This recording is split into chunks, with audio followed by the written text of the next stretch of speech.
महाराष्ट्रातल्या गावकुसातल्या सगळ्या महत्त्वाच्या घडामोडींचं बुलेटिन सुरुवात. हेडलाईन्स. प्रायोजक राम बंधू आचार, आपला टेस्ट पार्टनर.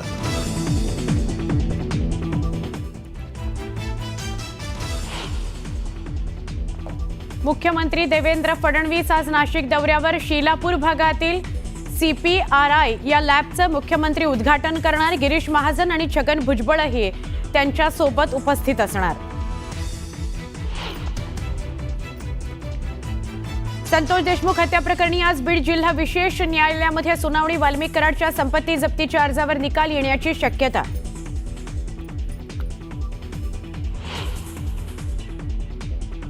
उपराष्ट्रपती पदाच्या निवडणुकीत मवियाच्या खासदारांची मतं फुटली.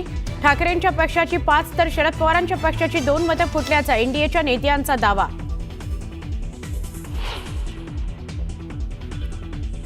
उपराष्ट्रपती पदाच्या निवडणुकीमध्ये इंडिया आघाडीची 14 मतं फुटली. इंडिया आघाडीही फुटणार का? राजकीय वर्तुळात चर्चा.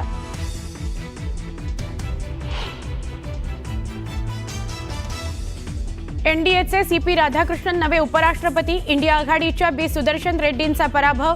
CP राधाकृष्णन यांना 452 मतं, B सुदर्शन यांना 300 मतं.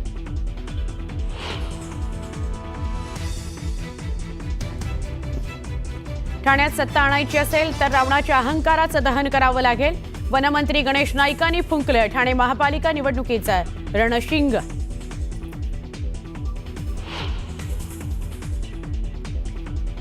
नेपाळमधील हिंसाचारानंतर आज आंदोलनकर्त्यांची महत्त्वाची बैठक. पंतप्रधान ओली आणि राष्ट्रपतींच्या राजीनाम्यानंतरच्या रणनीतीवर होणार चर्चा. नेपाळ सैन्य दल प्रमुखांनी केलं शांततेचं आवाहन. नेपाळचे पंतप्रधान KP शर्मा ओली यांचा राजीनामा. नेपाळचे राष्ट्रपती रामचंद्र पौडेल यांनी दिला राजीनामा. आतापर्यंत 23 आंदोलकांचा मृत्यू, शेकडो आंदोलक जखमी.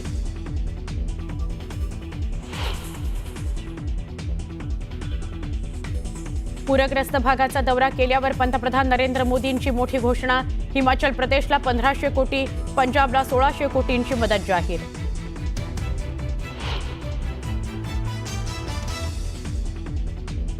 आशिया कप स्पर्धेत भारताचा सलामीचा सामना आज UAE विरुद्ध. विजयी शुभारंभ करण्याकरता टीम इंडियाचे शिलेदार सज्ज.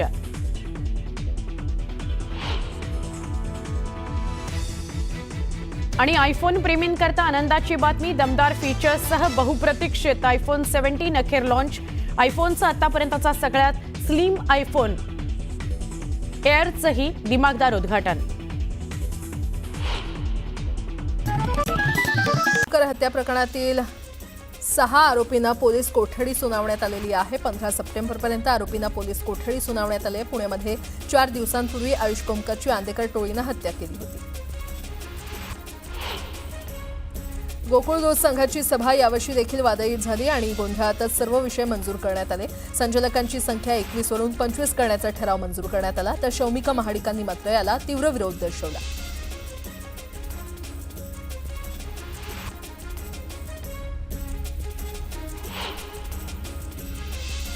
मराठा आरक्षणासंदर्भातील GRची अंमलबजावणी करण्यास थोडा कालावधी लागेल हे मनोज जरांगे यांनी समजून घ्यावं अशी विनंती राधाकृष्ण विखे पाटलांनी केली आहे. तर कोणताही दबाव सरकारवर नव्हता, विचार करून निर्णय घेतलाय. त्यामुळे भुजबळांना भेटून त्यांचा गैरसमज दूर करणार असं विखे पाटील म्हटलंय. सत्ताधारी भाजपची आरक्षण देण्याची इच्छा नाही, सगळ्यांना जुळवत ठेवण्याचा त्यांचा प्लॅन आहे असा आरोप महादेव जानकर यांनी केला. ओबीसींच्या ताटातलं सरकारनं ओरबाडून घेऊ नये असंही जानकर म्हटलंय. अभिनेत्री शिल्पा शेट्टीचा पती राज कुंद्राच्या अडचणीत वाढ झाली आहे. 60 कोटींच्या फसवणूक प्रकरणात राज कुंद्राला मुंबई पोलिसांच्या आर्थिक गुन्हे शाखेनं समन्स बजावले. राजला 15 सप्टेंबर रोजी चौकशीसाठी बोलावण्यात आलं. माओवाद्यांचा सर्वोच्च नेता बसवराजूच्या मृत्यूनंतर माओवाद्यांच्या देशभरातल्या संघटनेचे सर्वोच्च नेतृत्व जहाल माओवादी देवजी उर्फ संजीवकडे देण्यात आले. तिप्पिरी तिरुपती उर्फ देवजीकडे माओवाद्यांच्या केंद्रीय समितीच्या सरचिटणीस पदाची जबाबदारी देण्यात आली आहे. चिपळूणमधील मयूर भोजने या तरुणानं मराठा समाजाबाबत आक्षेपार्ह वक्तव्य करत शिवीगाळ केल्याप्रकरणी तेढ निर्माण झाला. 2 मित्रांमधील ऑडिओ क्लिप व्हायरल झाली असून संबंधित तरुणाला पोलिसांकडून अटक करण्यात आली.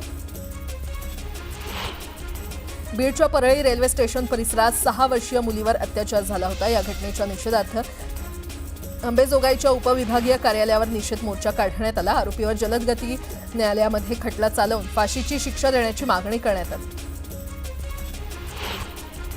हिंगोलीच्या महावितरण कार्यालयावर जिल्ह्यातील बाह्य स्त्रोत कंत्राटी कर्मचाऱ्यांनी आज मोर्चा काढला. वेतन रखडल्यानं हा मोर्चा काढण्यात आला. गोंदिया जिल्ह्यातील राष्ट्रीय आरोग्य अभियान कर्मचाऱ्यांनी आपल्या मागण्यांसाठी सुरू केलेल्या संपामुळे ग्रामीण भागात अनेक प्राथमिक उपकेंद्रांमध्ये आरोग्य सेवा कोलमडल्याचं चित्र पाहायला मिळतंय. कंत्राटी कर्मचाऱ्यांचे नियमित सेवेमध्ये समायोजन करण्याच्या निर्णयाची अंमलबजावणी न झाल्यामुळे कर्मचाऱ्यांनी संप पुकारला. भाकड जनावरांचा प्रश्न दिवसेंदिवस गंभीर होत असल्यानं शेतकऱ्यांनी शिव आर्मी संघटनेच्या नेतृत्वात संगमनेर प्रांत कार्यालयासमोर आंदोलन केलं. यावेळी पोलीस आणि शेतकरी आमनेसामने आले. त्यामुळे प्रांत कार्यालयाच्या आवारात काही काळ तणावाचं वातावरण होतं. सकल ओबीसी समाजावर अन्याय झालाय. ओबीसी प्रवर्गात घुसखोरी करण्याचा प्रयत्न झाल्याचा आरोप करत अखिल भारतीय महात्मा फुले समता परिषदेच्या वतीनं भुसावळच्या प्रांताधिकाऱ्यांना निवेदन देण्यात आलं. चोपड्यातील तहसील कार्यालयावर सकल ओबीसी समाजाच्या वतीनं आंदोलन करण्यात आलं. ओबीसी आरक्षणाला धक्का लावणारा मराठा आरक्षणाबाबतचा GR रद्द करावा अशी मागणी यावेळी आंदोलकांकडून करण्यात आली. बीड जिल्हाधिकाऱ्यांनी केलेल्या कारवाईविरोधात बीडमधील महसूल कर्मचारी आक्रमक झाले. गेवराई तहसीलमधील 12 कर्मचाऱ्यांवर निलंबनाची कारवाई करण्यात आली आहे. याविरोधात 1200 कर्मचाऱ्यांनी सामूहिक रजा टाकल्या आणि त्यामुळे 11 तहसील कार्यालयामधील कामकाज ठप्प झालंय. दरम्यान मागणी मान्य न झाल्यास बेमुदत संप पुकारण्याचा इशारा कर्मचाऱ्यांनी दिला. वाशिम जिल्ह्यातील राष्ट्रीय आरोग्य अभियानाच्या 450 कंत्राटी अधिकारी आणि कर्मचाऱ्यांचं गेल्या 20 दिवसांपासून काम बंद आंदोलन सुरू आहे. सेवेमध्ये कायम करण्यासह मानधनवाढ आंदोलन सुरू असून जोपर्यंत मागण्या मान्य होणार नाही तोपर्यंत आंदोलन सुरू ठेवण्याचा इशारा देण्यात आला आहे. करमाळा प्रकरणानंतर अजित पवारांवर सर्व स्तरातून टीका होत आहे. दरम्यान सांगलीमध्ये स्वाभिमानी आंबेडकरी संघटनेकडून अजित पवार यांच्या प्रतिमेला दुग्धाभिषेक करून समर्थन करण्यात आलं. हिंगोली शहर आणि परिसरात जोरदार पाऊस झाला. पावसामुळे इसापूर गावाजवळून वाहणाऱ्या ओढ्याला पूर आला. पुलावरून पाणी वाहू लागल्यामुळे शेतातून परतणाऱ्या शेतकऱ्यांना तात्काळ उभं राहावं लागलं. वर्ध्याच्या देवळी तालुक्यात 150 एकरातील सोयाबीन आणि कपाशीचं पीक जळून खाक झालं. लुडो कीटकनाशकामुळे पीक जळालं असून शेतकऱ्यांनी क्रॉप केमिकल्स कंपनीविरोधात रोष व्यक्त केला. तर आमदार राजेश बकाने यांनी अधिकाऱ्यांना धारेवर धरलं. बीडच्या अंबेजोगाई तालुक्यातील गिरवलीतील शेतकऱ्यांनी शक्तीपीठ महामार्ग मोजणीला विरोध केला. जमीन मोजणीला विरोध केल्यामुळे किसान सभेचे जिल्हाध्यक्ष अजय बुराडेंना अटक करण्यात आली आणि त्यामुळे शेतकऱ्यांनी आक्रोश केला. अतिवृष्टीमुळे बीड जिल्ह्यातील 66,644 शेतकऱ्यांची 51,103 हेक्टर क्षेत्रावरील जिरायत आणि बागायत पिकं बाधित झालेली आहेत. शेतात पाणी साचून राहिल्यामुळे पिकांचं मोठं नुकसान झालं होतं. दरम्यान तात्काळ पंचनामे करून नुकसान भरपाई देण्याची मागणी शेतकऱ्यांनी केली आहे. तर 80% पंचनामे पूर्ण झाल्याचं जिल्हाधिकाऱ्यांनी सांगितलं. यवतमाळच्या आणि तालुक्यातील कोसदनी, साकूर आणि मुकिंदपूर या मार्गाची दुरवस्था झालेली आहे. डांबरीकरणाचं काम कंत्राटदारानं अर्धवट अवस्थेत सोडल्यामुळे ग्रामस्थांचे प्रचंड हाल होत आहेत. तर अपघातांच्या प्रमाणातही वाढ झाली आहे. रायगड जिल्ह्यातील पर्यटनाला चालना देण्यासाठी महत्त्वपूर्ण समजल्या जाणाऱ्या अलिबाग वडखळ रस्त्यावर खड्ड्यांचं साम्राज्य निर्माण झालेलं आहे. दरम्यान अलिबागकरांनी प्रशासनाला निवेदन देत रस्ता दुरुस्त करण्याची मागणी केली आहे. अन्यथा रस्त्यावर उतरण्याचा इशारा दिला आहे. ग्रीन फ्रेंड्स नेचर क्लबचे सर्प संशोधक विवेक बावनकुळे यांना भंडारा जिल्ह्यातील पर्यटन स्थळ असलेल्या रावणवाडीमध्ये दुर्मिळ विंचू सापडला. दुर्मिळ विप स्कॉर्पिओ म्हणजेच चाबूक विंचू पश्चिम घाट प्रदेशात आढळून येत होता. सांगलीमध्ये हिंदू मुस्लिम ऐक्याचं दर्शन घडून आलं. उंट, घोडे आणि बैलगाडीसह पारंपरिक वेशभूषेत ईद निमित्त मिरवणूक काढण्यात आली. यावेळी मराठा समाजाकडून पुष्पवृष्टी करत मिरवणुकीचं स्वागत करण्यात आलं. वाशिमच्या मंगरुळपीर तालुक्यातील कोठारी इथे PM श्री जिल्हा परिषद वरिष्ठ केंद्र शाळेतील विद्यार्थी भावूक झाले. गेल्या 7 वर्षांपासून सेवा देणारे शिक्षक उमेश गहुले, संतोष मुळे आणि शिक्षिका उषा गवई यांची बदली झाल्यानं विद्यार्थ्यांसह गावकऱ्यांना अश्रू अनावर झाले. डोंबिवलीच्या छेडा रोडवर वृद्ध महिलेला अवजड वाहनानं उडवलं. पालिकेचे पथदिवे दुरुस्त करणाऱ्या ठेकेदाराचं वाहन महिलेच्या अंगावरून नेलं आणि अपघाताची ही घटना CCTVमध्ये कैद झाली आहे.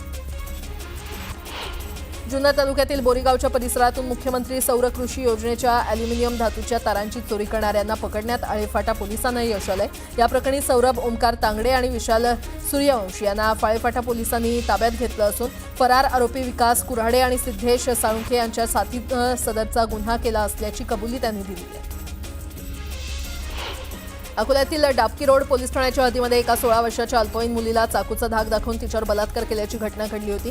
6 सप्टेंबर रोजी ही घटना घडली होती. मात्र आरोपी अद्याप फरार आहे. त्यामुळे शिवसेना उभाटाचे शहर प्रमुख राजेश मिश्रा यांनी आक्रमक भूमिका घेतली. विटांची वाहतूक करणाऱ्या भरधाव ट्रॅक्टरनं सायकल स्वाराला चिरडलं आणि या अपघातात 65 वर्षीय ओमराज टेंभुणीकर यांचा मृत्यू झाला. या प्रकरणी गोरेगाव पोलीस ठाण्यात ट्रॅक्टर चालकाविरोधात गुन्हा दाखल करण्यात आला. जालन्यात इंस्टाग्रामवर रील बनवून दहशत निर्माण करणाऱ्या दोघांना स्थानिक गुन्हे शाखेनं अटक केली आहे. हातात खंजीर घेऊन रील बनवणं या तरुणांना महागात पडलं. नेपाळमधील चिघळलेल्या परिस्थितीत मागे आंतरराष्ट्रीय षडयंत्र असल्याचा संशय आध्यात्मिक गुरु तथा आर्ट ऑफ लिव्हिंगचे संस्थापक श्री श्री रविशंकर यांनी व्यक्त केलाय. संसदेत घुसून जाळपोळ करणं, शासकीय मालमत्तेचं नुकसान करणं चुकीचं असल्याचं मत श्री श्री रविशंकर यांनी व्यक्त केलं. 2008च्या मालेगाव बॉम्बस्फोट प्रकरणी भाजपच्या माजी खासदार प्रज्ञासिंह ठाकूर, लेफ्टनंट कर्नल प्रसाद पुरोहित यांच्यासह 7 जणांची निर्दोष सुटका करण्यात आली आणि याच प्रकरणी विशेष न्यायालयाच्या निर्णयाला या बॉम्बस्फोटात मृत्युमुखी पडलेल्यांच्या कुटुंबियांनी उच्च न्यायालयात आव्हान दिलंय. दोषपूर्ण तपास किंवा तपासातील त्रुटी या बाबी आरोपींना निर्दोष सोडण्याचं कारण असू शकत नाही, अशी अपील त्यांनी दाखल केली. अभिनेत्री ऐश्वर्या राय बच्चननं दिल्ली उच्च न्यायालयात धाव घेऊन तिच्या व्यक्तिमत्वाच्या हक्कांचं रक्षण करण्याची आणि ऑनलाईन प्लॅटफॉर्मना तिचं नाव, छायाचित्र, साधर्म्य असणारी छायाचित्र आणि AI निर्मित अश्लील सामग्रीचा बेकायदा वापर करण्यापासून रोखण्याची विनंती केली.